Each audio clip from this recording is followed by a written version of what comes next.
Científicos y religiosos tienen opiniones distintas sobre nuestro origen. Unos creen, o más bien se basan en teorías comprobables científicamente, como ser la panspermia, el caldo primordial, la microesfera de proteínas, etc., etc.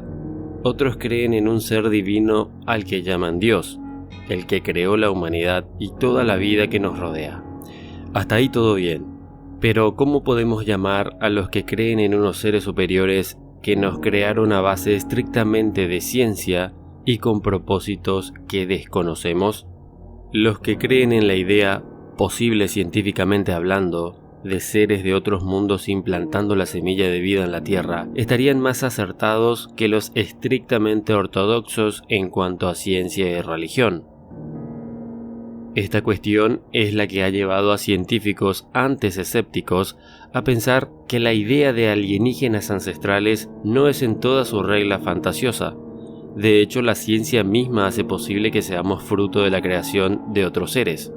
Y por el lado de la religión, también muchos miran con agrado esta idea, ya que al igual que sus dioses, los extraterrestres también podrían serlos fácilmente.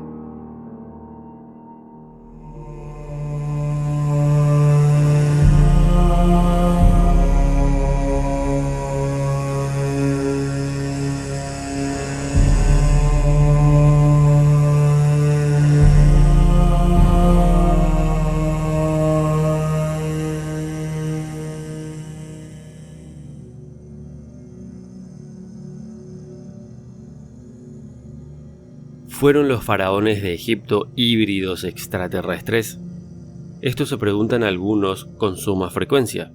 ¿Es posible que los seres humanos no sean originarios de la Tierra como algunos sugieren? En ese concepto cargado de incertidumbres, dudas y enigmas, existe una amplia masa de la sociedad que entiende que Egipto está lleno de misterios. La construcción de la Gran Pirámide, las obras imposibles de replicar, los grabados insinuantes y su antigua mitología generan situaciones que desconciertan a los eruditos, teniendo en cuenta que estaban muy adelantados a su época. Akenatón parece ser el apuntado de cara a los estudios que generan más controversia.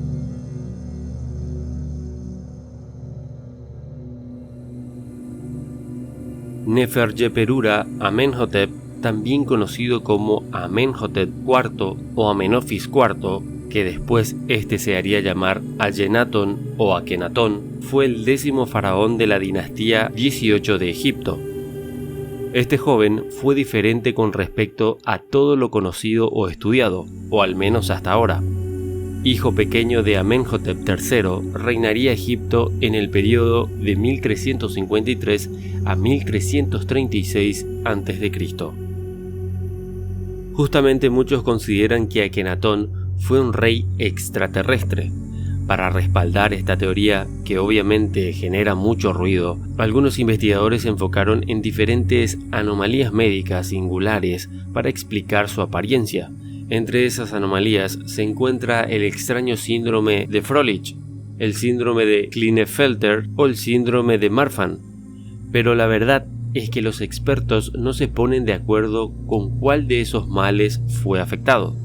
El pensamiento poco convencional sugiere que podría ser, de hecho, el resultado de una intervención extraterrestre y que su extraña apariencia y su no menos indescifrable forma de gobierno en Egipto es sin duda un indicio que podría apuntar a una conexión con un mundo distante a la Tierra.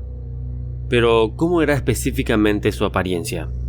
Akenatón fue distinto a todos los faraones que hasta el momento se detectaron. Tenía ojos grandes muy alargados, un vientre muy abultado, como si se tratara de una embarazada, pechos deformados como si fueran los de una mujer, brazos muy largos y, lo más sorprendente, lucía un cráneo sospechosamente alargado. Asimismo, al extraño joven lo apodaron el faraón rebelde por los grandes cambios religiosos que impulsó. Y es que Akenatón decidió que se dejara el culto a varios dioses que había y que se adorara a un único dios, el dios Atón.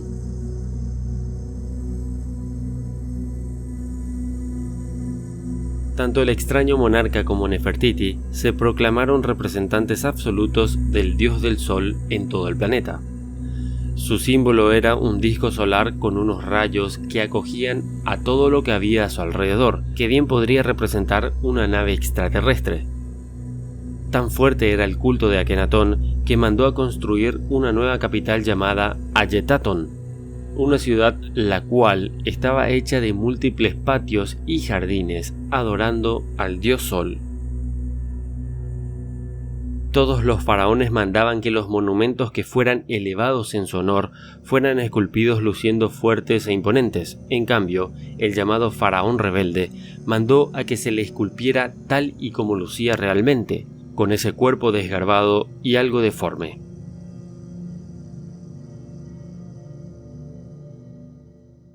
En cuanto al misterio que envuelve a todos los faraones del antiguo Egipto, tras un pormenorizado estudio se confirmó que su sangre era tipo RH negativo.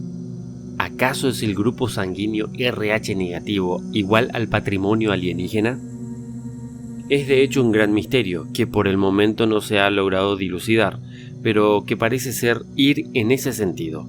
Entonces, a partir de esas consideraciones, es posible que la momia de Akenatón se haya mantenido oculta, ya que es una evidencia del contacto extraterrestre ocurrido en tiempos del Egipto antiguo.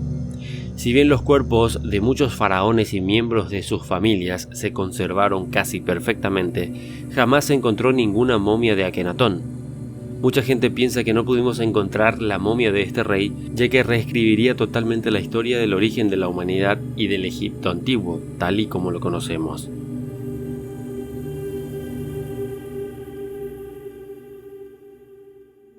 ¿Por qué es que Akenatón rompió las tradiciones politeístas de su floreciente reinado en el antiguo Egipto e instauró un culto a un único dios? Todo se inició con una visión mística, o mejor dicho, con una aparición de un objeto luminoso que le revela que debe ser la nueva religión para su nación. Según cuentan los relatos antiguos, durante una cacería del león, el faraón Akenatón tuvo un encuentro con un disco solar resplandeciente posado sobre una roca. Akenatón se postró de rodillas ante el disco, quedó transpuesto y empezó una nueva era. Según los teóricos de los antiguos astronautas, este disco solar no es más que una nave extraterrestre en la que viajaba el emisario de Enki, una autoridad estelar superior que le dio las instrucciones requeridas para erradicar el politeísmo e iniciar el culto monoteísta. Y ahora ustedes me dirán, ¿por qué tanta insistencia? El culto religioso genera un miedo a los designios de un solo Dios, que dicta las pautas a seguir en lo concerniente a su adoración, y es allí donde está el peligro, ese sentimiento de fe ciega que genera la veneración a un único Dios para la raza humana. Amenofis era por entonces un joven monarca de la dinastía 18 que no contaba con los triunfos y las conquistas de sus antepasados. Su carácter era más pacífico y contemplativo. Sin embargo, pasó a la historia por hacer algo que ningún otro faraón anterior a él: derrotar a los viejos dioses y poner en su lugar al bendito y gozoso Atom, un nombre que no era nuevo en el panteón egipcio. De hecho, en una inscripción de la dinastía número 12 se puede leer: él subió al cielo y se fundió con Atom, el cuerpo del dios que lo había creado. Esto evidencia una revolución religiosa en toda regla como jamás se había visto en Egipto, a la que la historia oficial y la iglesia reconocen históricamente como la herejía de Amarna. De acuerdo con todos los videos que estuve alzando últimamente, puedo decir con certeza que ese drástico cambio de adoración a varios dioses por el de un solo dios se debería a que Egipto tuvo que tener algún tipo de contacto con la civilización de la Atlántida. Y según arduas investigaciones, la Atlántida estaba en América, más específicamente en el altiplano. Me refiero a Pumapunku y Tiahuanaco como los serios candidatos. Vestigios extraordinarios cuyos monumentos más representativos hacen referencia al sol, y también teniendo en cuenta que nadie sabe quiénes fueron los preincaicos, ni quiénes construyeron los misteriosos monumentos levantados en honor al sol. Y aglomerando todo esto puedo decir sin miedo a las críticas que los egipcios cambiaron ese concepto politeísta por un dios supremo que es el sol. Todo esto porque tuvieron contacto con las civilizaciones de América, específicamente con los atlantes, que adoraban al sol y que también después sufrieron un cruel destino. La más clara evidencia de este contacto es el hallazgo de cocaína o pasta de coca en momias egipcias. Ya lo dije muchísimas veces. Además, todos sabemos que la planta de coca es originaria de América y que de hecho crece felizmente en el centro de América del Sur.